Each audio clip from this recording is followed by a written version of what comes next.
कबीर अमृतवाणी 12वां प्रकरण भक्ति को अंग। सदगुरु कबीर साहब इस प्रसंग में भक्ति का महत्व बताते हुए कहते हैं, भक्ति भाव भादो नदी सबे चली गहराए, शरिता सोई शराहिए जेठ मास ठहराए। भादों में नदियाँ उमड़ कर भर जाती हैं, पानी से लबालब हो जाती हैं, परंतु उसी नदी की प्रशंसा है जो ज्येष्ठ महीने में अधिक जलयुक्त होता है। इसी प्रकार देखा देखी थोड़े समय के लिए भक्ति भाव उमड़ आना ये दूसरी बात है, परंतु जब हर समय एवं आपत्ति काल में भी भक्ति बनी रहे तभी उसकी प्रशंसा है। सदगुरु कबीर साहब नदियाँ का उदाहरण देते हुए कहते हैं, जैसे भादों के महीनों में नदियों में जल का भराव अत्यधिक हो जाता है, वर्षा के कारण नदियाँ में बाढ़ आ जाता है, पानी लबालब भर जाते हैं तालाब में, नदियों में, लेकिन उसकी प्रशंसा नहीं है। प्रशंसा उसकी है जो ज्येष्ठ महीने में भी जल ठहरा रहे, उस नदियों में जल भरा रहे, तब उस सरोवर का, उस नदी का महत्व है।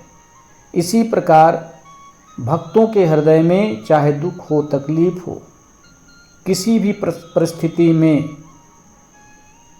भक्ति हमेशा बनी रहनी चाहिए।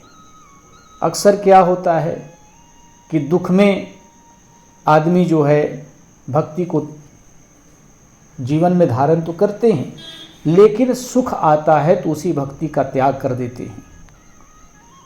साहब कहते हैं, आपत्ति काल में भी भक्ति बनी रहनी चाहिए, तभी वह भक्ति श्रेष्ठ है।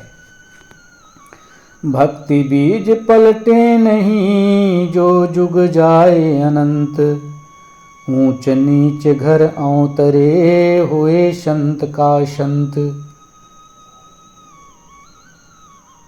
की हुई भक्ति के बीज निष्फल नहीं होते हैं, चाहे अनंतों युग बीत जाएं। भक्तिमान जीव उच्च नीच माने गए किसी भी वर्ण जाति में उत्पन्न हो, वह संत का संत ही रहता है। इस जीवन में भक्ति की हुई जो बीज है भक्ति का, उसका संस्कार है। अनंत युग भी बीत जाने के बाद भी भक्ति का संस्कार हमेशा जीव पर बना रहता है। चाहे इस जीवन के बाद अन्य जीवन में, चाहे ऊंच के घर में जन्म लेना पड़े, चाहे नीच के घर में जन्म हो, किसी न किसी काल में भक्ति उदय हो जाता है। इसलिए उदाहरण आता है, जैसे मीरा राजघराने में जन्म लेने के बाद उनके जीवन में परिवर्तन आया, भक्ति रूपी बीज उसके अंदर छुपी हुई थी, मीरा के हृदय में प्रकट हो गया। संत रविदास के हृदय में प्रकट हो गया। नीच कुल में जन्म लेने के बाद भी, मोची कुल में जन्म लेने के बाद भी वह संत हो गए। उसी प्रकार से नारद दासी का पुत्र होने के कारण दासी के कुल में जन्म लिया, दासी के पेट से जन्म लिया, दासी पुत्र कहलाया, लेकिन भक्ति ने उसको ऊंच बना दिया। उसी प्रकार से शबरी के विषय में भी आता है। शबरी भी निम्न कुल में जन्म लेकर भक्ति को धारण करके वो अपने जीवन को अमर बना लिया, धन्य बना लिया। भक्ति कठिन यति दुर्लभ भेष सुगम नित सोए, भक्ति जो न्यारी भेष से यह जाने सब कोय। सच्ची भक्ति कठिन एवं अत्यंत दुर्लभ है, और भेष बना लेना तो बहुत ही सुलभ है, बहुत ही सरल है। यह सब जानते हैं कि भेष के दिखावे से भक्ति पृथक वस्तु हैं, भेष से अलग भक्ति का विषय अलग है। सदगुरु कहते हैं कि सच्ची भक्ति कठिन है, सच्ची भक्ति जीवन में धारण करना बड़ा कठिन है, अत्यंत दुर्लभ है, क्योंकि भक्ति के लिए जीवन निर्मल होना चाहिए, जीवन पवित्र होना चाहिए, सच्ची राह होना चाहिए, किसी के प्रति वैर भाव नहीं होना चाहिए। इसलिए सद्गुरु कहते हैं भक्ति कठिन है, सच्ची भक्ति करना कठिन है। गुरु से हमेशा प्रेम बना करके रखना, संतों से हमेशा प्रेम बना करके रखना, ये अत्यंत कठिन काम है। और वेश बना लेना, ये तो बड़ा सरल काम है। वेश बना लिए भक्ति का, तिलक लगा ले, कंठी माला, सफ़ेद वस्त्र धारण कर लिए, भजन का, सत्संग का वक्तव्य बोलना, ये तो बड़ा सरल है। लेकिन जीवन में धारण करके चलना बहुत मुश्किल है। भक्ति भेष बहु अंतरा, जैसे धरनी आकाश, भक्त लीन गुरु चरण में, भेष जगत की आस। भक्ति में और केवल वेश में पृथ्वी आसमान के समान अंतर है। भक्तिवान तो विवेकी गुरु की चरण शरण में अनुरक्त रहते हैं, और भक्तिहीन केवल वेशधारी संसारिक विषय वासनाओं की आशा में डोलता फिरता है। सद्गुरु कहते हैं भक्ति और वेश में आसमान का अंतर है। जैसे पृथ्वी और आसमान, पृथ्वी और आसमान में जितने अंतर हैं, भेष और भक्ति में उतना ही अंतर है। भक्ति करने वाले हमेशा गुरु के चरण को ही वंदना करते हैं, गुरु को ही पूजते हैं। अन्य काल्पनिक देवी देवता की उपासना नहीं करते, उसकी भक्ति नहीं करते। जो सच्चे भक्त हैं केवल गुरु की ही उपासना करते हैं। भक्ति पदार्थ तब मिले जब गुरु हो ये सहाय, प्रेम प्रीत की भक्ति जो पूर्ण भाग मिलाए। भक्ति रूपी उत्तम पदार्थ तब मिलता है जब यथार्थ सद्गुरु मिलते हैं और उनका उपदेश प्राप्त होता है। जो प्रेम प्रीति से पूर्ण होकर भक्ति करते हैं वह पुरुषार्थ रूपी पूर्ण भाग्योदय से मिलता है। भक्ति एक ऐसी उत्तम चीज है जो सबको सुलभ नहीं होता है। ये तो बिरले बिरले हैं जो भक्ति उनके भीतर में अवतरित होती हैं। ऐसे पवित्र भक्ति यथार्थ सद्गुरु के मिलने पर ही हमारे हृदय में जागृत होता है और उनके उपदेश से प्राप्त होता है। संत महापुरुषों के उपदेश से, सद्गुरु के उपदेश से प्राप्त होता है। जो प्रेम प्रीति पूर्वक भक्ति करते हैं और पुरुषार्थ करते हैं उन्हीं को सौभाग्य प्राप्त होता है। भक्ति दुहेली गुरुन की, नहीं कायर का काम, शीस उतारे हाथ सो, ताहि मिले निज धाम। सद्गुरु की भक्ति कठिन है। भक्ति करना कायर का काम नहीं है। जो अपने हाथों से अपना सिर उतारकर गुरु के चरणों में समर्पित कर दे वह अपने स्वरूप स्थिति का धाम पाता है। जो अपने आप को सद्गुरु पर निछावर कर दे, अपने आप को समर्पित कर दे, वही स्वरूप स्थिति को प्राप्त होता है।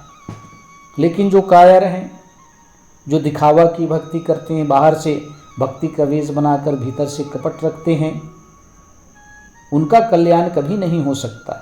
जो अपने शीश को गुरु के चरणों में अर्पित कर देते हैं वही सच्चा भक्त है और उसी को सद्गुरु का ज्ञान लगता है।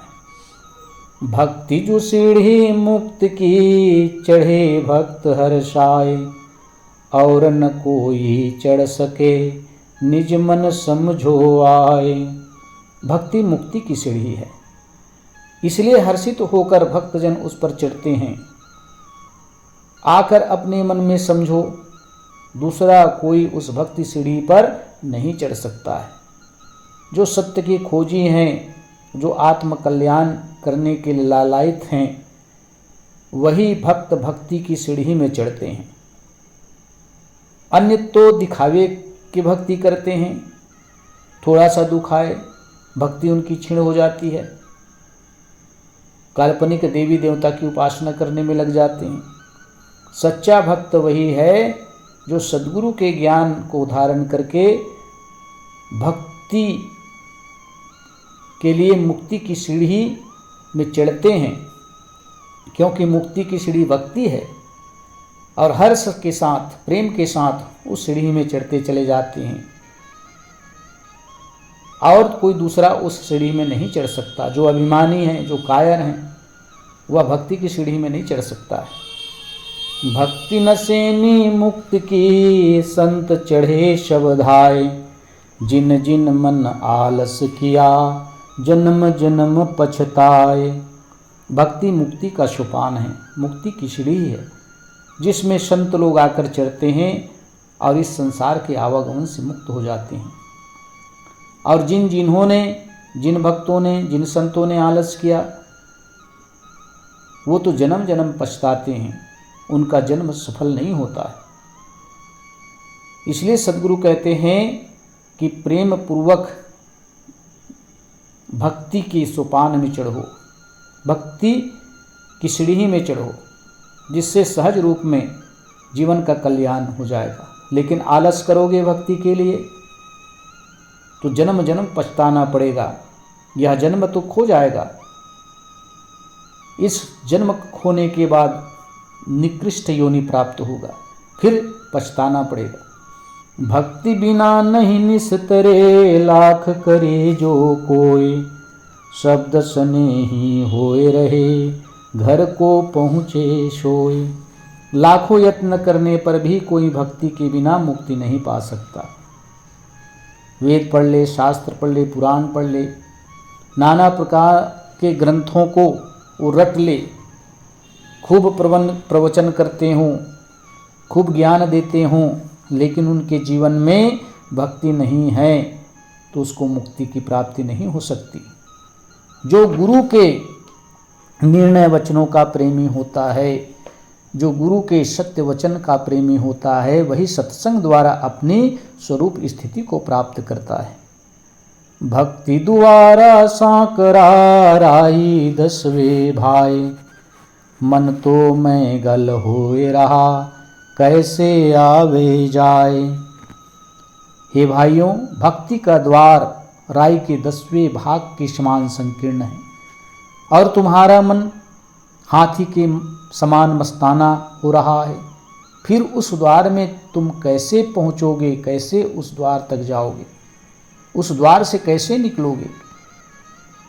सद्गुरु कहते हैं कि भक्ति का मार्ग अति संकीर्ण है, अति सकरा है, राई के 10वें भाग के समान इतनी संकीर्ण भक्ति के रास्ते हैं। लेकिन तुम तो अहंकार में, अभिमान में मस्त हाथी की तरह हो रहा है। मस्त हाथी के समान तुम्हारा मन अहंकार से भरा हुआ है। फिर उस द्वार में कैसे जाओगे, कैसे आओगे उस द्वार से।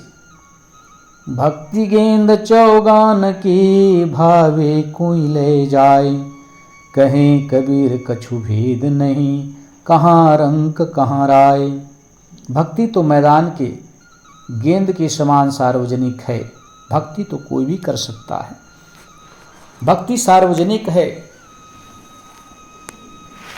इस संसार में कि भक्ति ऐसी चीज है कि हर मनुष्य भक्ति को जीवन में धारण कर सकता है। जिसे अच्छी लगे वो भक्ति को अपने जीवन में उतार ले, भक्ति को ले जाए। इसमें धनी गरीब ऊंच नीच का कोई भेद नहीं है। कबीर गुरु की भक्ति करो, तज विषया रस चौंज, बार बार नहीं पाइए मानुष जन्म की मौज। सतगुरु कबीर साहब कहते हैं, विषय रस की चाट छोड़कर, विषय रस की लालसा छोड़कर गुरु की भक्ति करो। एक जन्म की बात नहीं है, करोड़ों जन्म में तुमको विषय रस तुमने भोगा है, विषयों को चखा है, विषयों का आनंद लिया है। लेकिन अब तो तुम मनुष्य शरीर प्राप्त किया है, इस विषय रस को छोड़ और गुरु की भक्ति कर, गुरु का भजन कर, क्योंकि यह उत्तम मनुष्य शरीर की स्वतंत्रता बारंबार मिलने वाला नहीं है। सद्गुरु कहते हैं कि ये मनुष्य जीवन स्वतंत्र जीवन है, किसी प्रकार से भक्ति के लिए, मुक्ति के लिए कोई बाधक नहीं है।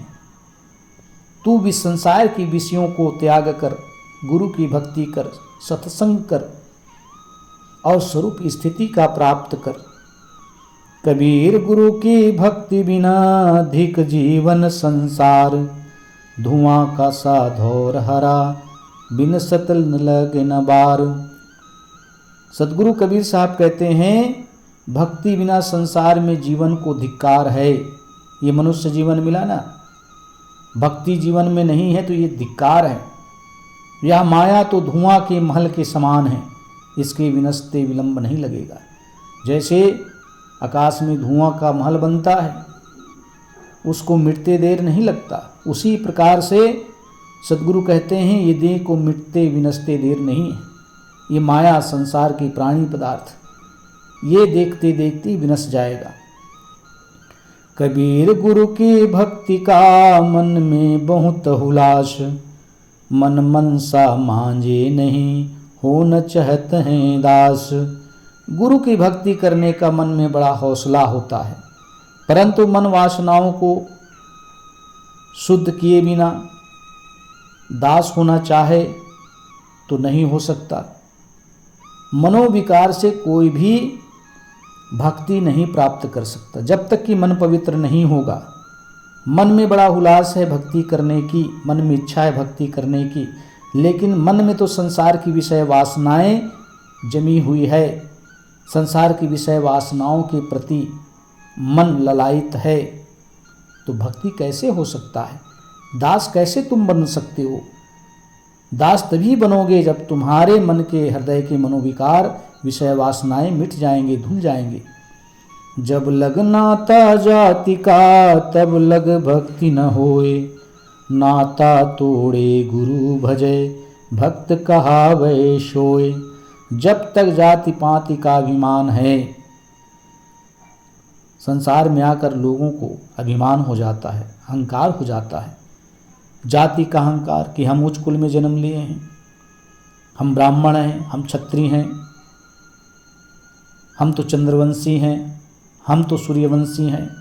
नाना प्रकार के जाति पाति का अभिमान जब तक कोई इसे त्यागेगा नहीं, तब तक भक्ति नहीं कर सकता। सब अहंकार त्याग कर गुरु की सेवा करने से ही गुरु भक्त कहलाया जा सकता है। अगर किसी भी प्रकार से अहंकार है तो तुम गुरु भक्त नहीं कहला सकते। इसलिए समस्त अहंकार को त्याग कर, अहंकार से रहित होकर गुरु भक्त बन, गुरु की सेवा कर, गुरु भक्त तभी कहला सकता है। प्रेम बिना जो भक्ति है सो निज दंभ विचार, उदर भरन के कारणे जन्म गंवाए शार। जो प्रेम के बिना भक्ति है, विचार करो वह तो अपनी दिखावटी है, केवल पेट भरने के लिए उत्तम जन्म गंवाना है। जिस भक्ति में प्रेम नहीं है, जिस प्रेम में भक्ति नहीं है, जो प्रेम के बिना भक्ति की जाती है, वह तो केवल दिखावा के लिए की जाती है, वह दिखावटी है। उसकी भक्ति में कोई प्रेम नहीं है,